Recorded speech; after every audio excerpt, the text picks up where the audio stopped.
देश के भारतीय जनता पार्टी के सभी सांसद, पार्टी के नेता दिल्ली गए, प्रधानमंत्री जी से मिले, गृह मंत्री जी से मिले, फाइनेंस मिनिस्टर से मिले, गडकरी जी से मिले। हमने कहा आपदा में मदद की आवश्यकता है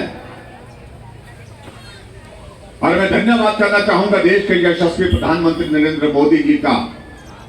हिमाचल के इतिहास में यह पहली बार हुआ जब आपदा की घड़ी में देश के प्रधानमंत्री दिल्ली से नहीं हिमाचल पे आकर के प्रभावित लोगों को मिले। हिमाचल प्रदेश में आपदा प्रभावित इलाकों का दौरा किया। दौरा करने के पश्चात जब प्रदेश के नेताओं के साथ मिलना हुआ, सरकार के साथ और हम लोगों के साथ मिलना हुआ, तो 1500 करोड़ रुपए का पैकेज दे करके यहां से मुझे अच्छी तरह से याद है जब मोदी जी ने वहां पर संबोधित किया, कांगड़ा के गद्दर एयरपोर्ट में हम सबको, हमारी बैठक को, उन्होंने कहा इस पीड़ा में आपके साथ हूं। ये हिमाचल जितना आपका है उतना मेरा भी है। मैं भी हिमाचल प्रदेश में वर्षों तक रहा हूं। इस पीड़ा की घड़ी में मैं आपके मदद करने के लिए यहां हिमाचल प्रदेश में आकर के मुझे लगा कि मेरा काम अधूरा रहेगा अगर मैं मदद ना करूं। उन्होंने ये भी कहा प्रदेश और केंद्र सरकार दोनों मिलकर के काम करें और इसलिए मैं हिमाचल के साथ मेरा संबंध, मेरा नाता जिस प्रकार का है उसको याद करते हुए मैं 1500 करोड़ रुपए आपदा की इस घड़ी में आप सबकी मदद के लिए हिमाचल प्रदेश के लिए दे रहा हूं। हम सोच रहे थे कि प्रदेश की सरकार थोड़ा धन्यवाद करेगी, लेकिन धन्यवाद की तो बात छोड़िए। कुछ लोगों ने कहा कि प्रधानमंत्री जी आए लेकिन 1500 करोड़ रुपए दे करके गए, ये तो उनके मुंह में जीरा है। आज तक के इतिहास में पहली बार प्रधानमंत्री कोई आपदा में आए तो हिमाचल आए, तो मोदी जी आए। पहली बार कोई प्रधानमंत्री आपदा में मदद करके गए तो नरेंद्र मोदी जी करके गए। हिमाचल में आपदा में सबसे ज्यादा पैसा अगर एक साथ घोषणा करके दिया गया 1500 करोड़ रुपए नरेंद्र मोदी जी ने दिया, लेकिन उसके बावजूद दो शब्द धन्यवाद के नहीं निकल पाए। ये बहुत विचित्र परिस्थिति है।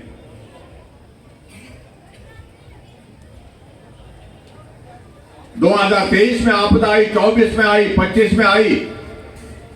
लगभग 5500 करोड़ हिमाचल प्रदेश को केंद्र मदद के रूप में दे चुका है, लेकिन उसके बावजूद ये बार बार कहना कि कुछ नहीं मिला, ये उचित नहीं है।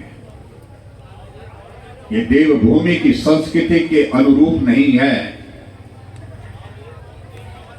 क्योंकि देवभूमि हिमाचल प्रदेश में हम पर कोई भी कृपा करता है, चाहे देवी देवता कृपा करते हैं, चाहे कोई व्यक्ति करता है, कोई सरकार करती है, हम उसके कृतज्ञ होते हैं, हम उसका दिल से धन्यवाद करते हैं। लेकिन पहली बार हम देख रहे हैं ऐसी सरकार हिमाचल में आई जिसका मुंह नहीं खुलता है। मैं बहुत सारी बातों का जिक्र कर सकता हूं, लेकिन मैं आज इस मेले के अवसर पर क्यों करूं, मन नहीं कर रहा है।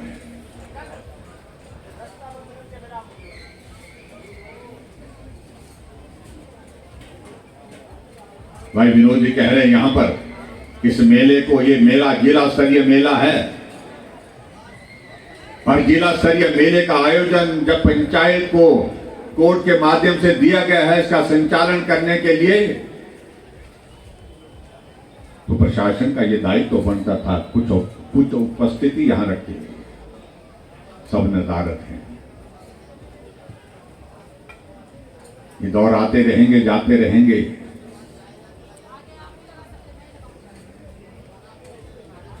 सरकार का कार्यकाल हर दिन घटता जा रहा है और एक दिन आएगा ये सरकार नहीं रहेगी, ये मान करके चलिए।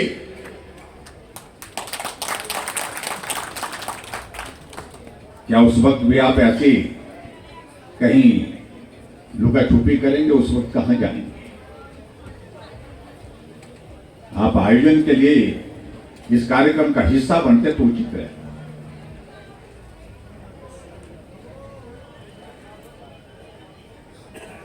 आज पूरे हिमाचल प्रदेश में आपदा के कारण हालात ऐसे बने हैं, सड़कें टूटी पड़ी,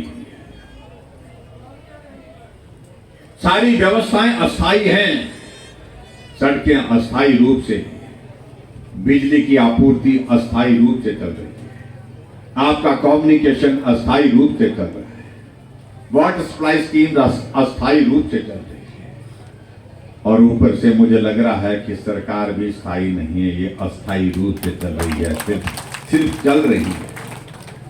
अरे कहीं सरकार का आभास ही नहीं। सरकार होती है तो आदमी चलते चलते महसूस करता है कि यहां काम लगा है, वहां काम लगा है। जब हमारी सरकार थी, हर मोड़ पर कुछ ना कुछ दिखता था कि काम हो रहा है, प्रदेश आगे बढ़ रहा है। लेकिन यहां तो 3 वर्ष का कार्यकाल हिमाचल प्रदेश में कांग्रेस की सरकार का पूरा होने जा रहा है, चारों तरफ विराम लगा है। बहुत सारी चीजों का हम जिक्र करें तो मुझे लगता कि वो उचित नहीं। मैं आज के इस कार्यक्रम में सिर्फ इतना ही कहना चाहता हूं, भगवान हम सबको शक्ति दे, देवी देवता हम सबको ताकत दे, हम इस आपदा के दौर में से बाहर आए। आज हिमाचल प्रदेश में हजारों की संख्या में ऐसे लोग हैं जिनका अपना घर होता था, घर में रहते थे, परिवार के साथ रहते थे।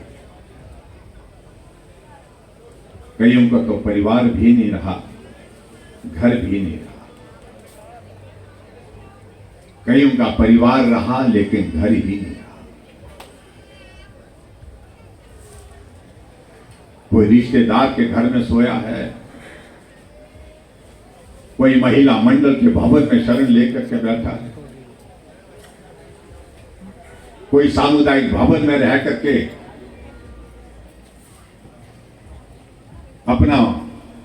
अपनी रातें गुजार रहे हैं, दिन गुजार रहे हैं। हमने मुख्यमंत्री जी से इस बारे में कहा कि इन लोगों के लिए कम से कम सोचिए। आने वाले समय में बहुत जल्दी सर्दी का मौसम आने वाला है, तो सर्दी के मौसम में आज तो बहुत सारे लोग तंबू में भी रह रहे हैं, लेकिन सर्दी के मौसम में कहा नहीं, लेकिन कोई परवाह नहीं। हमारी सरकार, हमारी कुर्सी सलामत है, सरकार चल रही है, बस इसी में आनंद है। किसी की पीड़ा के साथ कोई सरोकार।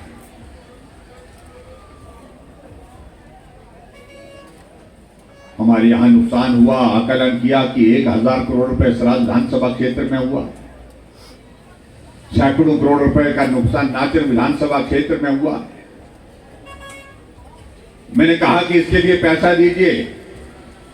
पीडब्ल्यू डिपार्टमेंट के लिए कहा कि भाई 500 करोड़ रुपए का नुकसान है, 2 करोड़ रुपए दिए। 300 करोड़ आईपीएच का नुकसान हमारे विधानसभा क्षेत्र में, नाचन का तो विनोद जी ने जिक्र नहीं किया, जिक्र करके करेंगे भी क्या, पैसा तो मिलना नहीं। और ऊपर से ये कहा जा रहा है कि जो ये 1500 करोड़ रुपए दिया जा रहा है, इसको स्कीम की शेप में ना दे करके ये पैसा सीधा जो है सरकार के खाते में जमा कर। क्या चाहते हो? वो यही चाहते हैं कि पैसा खाते में आए, उसके बाद फिर हम अपने हिसाब से इसका इस्तेमाल करें। ये पैसा गरीब लोगों के, जिनके घर उजड़े हैं, उनके लिए है। ये पैसा उनके लिए है जिनका परिवार का सदस्य खोया है। ये पैसा उन लोगों के लिए है जिनके बगीचा चला गया, जमीन चले गई। ये पैसा उन लोगों के लिए है जिनकी पशुशाला चली गई। ये पैसा सरकार चलाने के लिए कहा जा रहा कि सीधा पैसा हमारे खाते में डालो। खाते में बोल रहे हैं, उनकी अगर चले तो वो तो ये कहेंगे कि ये पैसा खाते में नहीं, हमारे सीधे हमारी जेब में डालो। ये कांग्रेस के काम करने का तरीका। लेकिन उसके बावजूद मैं यही कहूंगा, आप सबसे भी यही कहूंगा, इस आपदा की घड़ी में जो केंद्र से जो आदरणीय प्रधानमंत्री नरेंद्र मोदी जी ने जो मदद भेजी है, आप उसके गवाह होंगे। वो पैसा अगर मिलना चाहिए तो प्रभावित परिवारों को मिलना चाहिए। वो पैसा कहीं मदद काम के लिए लगना चाहिए, उन स्कीमों पर लगना चाहिए जो स्कीमें डैमेज हुई। इसकी जिम्मेवारी आप सबको भी निभानी है।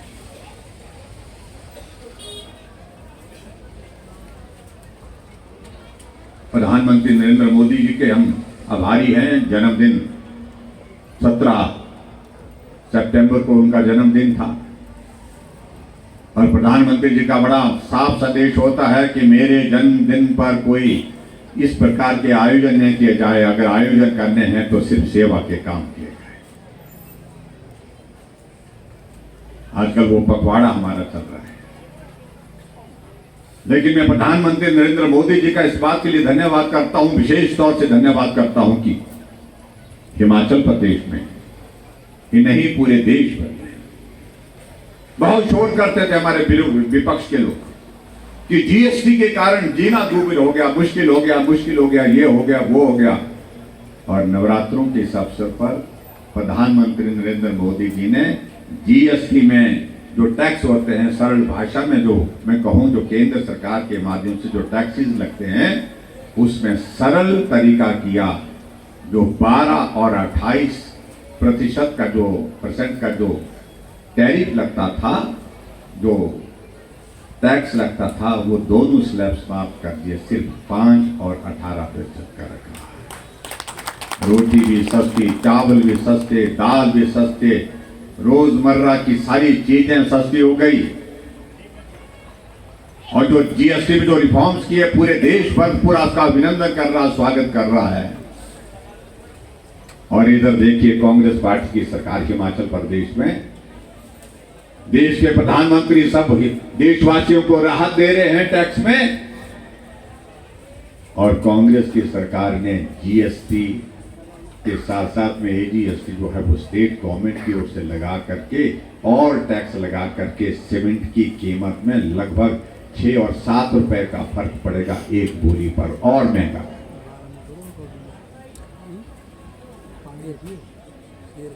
डीजल महंगा, वैट लगा दिया, 6% वैट लग गया। इसे मैं उन सारी चीजों को कहूंगा तो मुझे लगता है बहुत लंबा वक्त लगेगा। मैं उन सारी चीजों को छोड़ देता हूं। मुझे इस बात को लेकर के प्रसन्नता है कि हमारे लिए ये सौभाग्य की बात है कि देश एक मजबूत नेतृत्व के हाथ में आज नरेंद्र मोदी जी हैं, उनके हाथों में है। देश के अंदर उनको बहुत बहुत बधाई भी देता हूं। जन्मदिन 17 तारीख को था। आप लंबे समय तक देश का नेतृत्व करते रहे, हम सब का नेतृत्व करते रहे। आज आप कल्पना करिए 14 साल पहले जब मोदी जी ने देश की बागडोर संभाली थी, दुनिया की इकोनॉमी में भारत 11वें नंबर पर था, और आज 11 सालों के बाद हमारा पूरी दुनिया की इकोनॉमी में चौथा स्थान आ गया। और 2029 तक प्रधानमंत्री जी ने कहा है कि हम दुनिया की तीसरी सबसे बड़ी इकोनॉमी बन करके दिखाएंगे। आप कल्पना करिए, जिस भाषा में पाकिस्तान को जवाब देने की आवश्यकता थी उस भाषा में दिया गया, आज वो भूल गया। ठीक है, उसकी हरकतें करने की आदत है, लेकिन उसके बावजूद उसको जो संदेश देने की जरूरत थी वो दिया। और उनके मदद करने के लिए कुछ देशों ने बड़े इस तरह के प्रयत्न किए, प्रयास किए, ये सोच करके कि भारत झुक जाएगा, डर जाएगा, लेकिन नरेंद्र मोदी जी ने बड़ा साफ संदेश दिया, आप जो करना चाहें करें, भारत मजबूती के साथ सीना तान करके खड़ा रहेगा, आगे बढ़ता रहेगा, किसी के कहने पर रुकेगा नहीं, झुकेगा नहीं। ये हमारे लिए निश्चित रूप से गर्व का विषय है। इसलिए भाई और बहनों, हम सबको आगे बढ़ना है। इस आपदा के दौर में से देवी देवताओं से हमारा यही खासतौर से निवेदन है, हाथ जोड़ करके इस त्रासदी के दौर में से हमको बाहर निकालने के लिए मदद करें, हम पर आशीर्वाद बनाए रखें, और निश्चित रूप से हम आगे बढ़ेंगे। और आज इस खेवड़ मेले के समापन अवसर पर मैं आप सबको एक बार बहुत बहुत शुभकामनाएं देता हूं। आप सब लोग बड़ी संख्या में यहाँ पर इस कार्यक्रम का हिस्सा बने। सरल रखा, सहज रखा, और उसके साथ साथ में हमने यहाँ की संस्कृति के अनुसार इस मेले के समापन तक इस कार्यक्रम का आयोजन किया।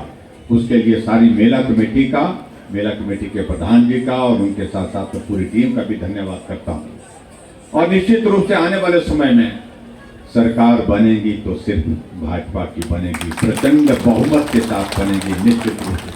जयराम जी आप आगे बढ़ो। और यहाँ मेला कमेटी के प्रधान जी ने और